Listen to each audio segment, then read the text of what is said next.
ቴዲ አፍሮን አፍነውታል ምናልባት ሰምተህ ይሆናል ብዬ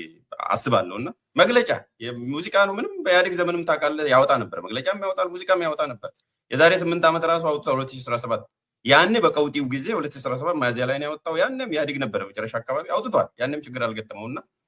ምንድነው የምታየው አፈናው ምንድነው የሚነገረን ነው እንዳለ ፖለቲክሱ ሌላው ነው ተጠበቀው ነው በጣም ይወዱታል ማለት ነው ፕሮሞሽን እኮ ይሰሩለት ክሬዲት ፕሮሞሽን ቦሪም እኔ ለምሳሌ ሙዚቃም ብዙም ስለማልከታተል እንደሚወጣ አላውቅም ነበር ስላፈኑት ግን እኔም ሰማሁት አይ ቲንክ አብዛኛው ሰው አሁን ካለው የኢትዮጵያ ችግር በኢትዮጵያ ውስጥ ህዝቡ አሁን ከፍተኛ ችግሩ ኑሮ ውድነት ነው ሁለተኛ የሰላም እጦት ነው ስለ ሙዚቃ ብዙ የሚሰማ ሰው የለም መግለጫ በመከልከል በሚሊዮን ብር አውጥቶ ሊያገኝ የማይችለውን ፕሮሞሽን የሰሩለትና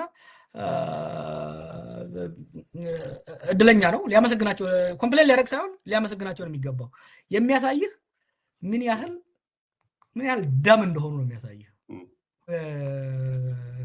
አሁን ካለው ነባራዊ ኢትዮጵያ ሁኔታ music is the least of this government's problem even አይደለም you know አይደለም በእንትን አሁን በአሁኑ ጊዜ የኢትዮጵያ መንግስት ችግር ሙዚቃ ሲሆን ስታየው ይሰይ ያኔ እንደቀልድ ምለው ነገር አይደለም they live ይሄ የተወሰነ ደሴት የብልጽግና ደሴትና ኢትዮጵያ እኮ የተለያዩ ናቸው ደሴት ውስጥ አየህ ስለ ሙዚቃ ሲያስቡ ነው የሚሉት ማለት ነው ደሴት ውስጥ ስለ አሪፍ መኪና ስለ ቆንጂዬ ይሄ ብልጭልጭ ስለሚሰሩት ነገር ነው ለነገር እኮ እየሰጠው ኢንተርቪው አለ ዛሬ 2-3 ሳምንት ስለ ኢትዮጵያ ማለት አዲስ አበባ ነች አዲስ አበባ ሲል እኮ ደሴቷ ብቻ ነች ለደሴቷ የቴዲ ዘፈን አሳሳቢ ነው ለኢትዮጵያ ህዝብ ግን ምንም አሳሳቢ አይደለም so music is the least of their problem so በእንትራስ በጠላትነት ደረጃ ብታስቀምጥ እንኳን በጣም ትልቅ ምፈራው ነገር አይደለም ስማ በጦርነት በተወጠረ መንግስት ኢኮኖሚ በዳሸቀ መንግስት ውስጥ ለሙዚቃ አቴንሽን ሰጥተህ አላስፈላጊ አሁን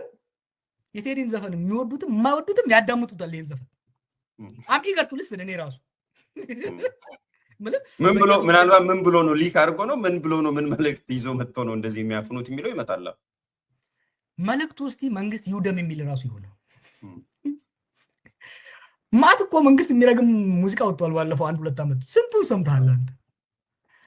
አሁንም ራሱ ከአንድ አልበም ነው እንግዲህ ይዞ እየወጣ ያለው መቼም ከዛውስ መንግስት የሚረግም ምናልባት 1-2 ቢሆን አይደል የማያዳምጠው ቋንቋው የማይችለው አስተርጎ ነው የሚያዳምጠው አሁን ራሳቸው ላይ የተኮሱት እያልከኝ ነው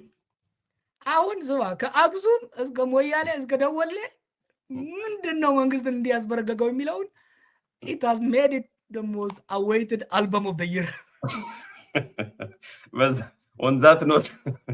ነማ በቃው ሌሎቹን ጉዳይ ላይ ጊዜ እናወራለን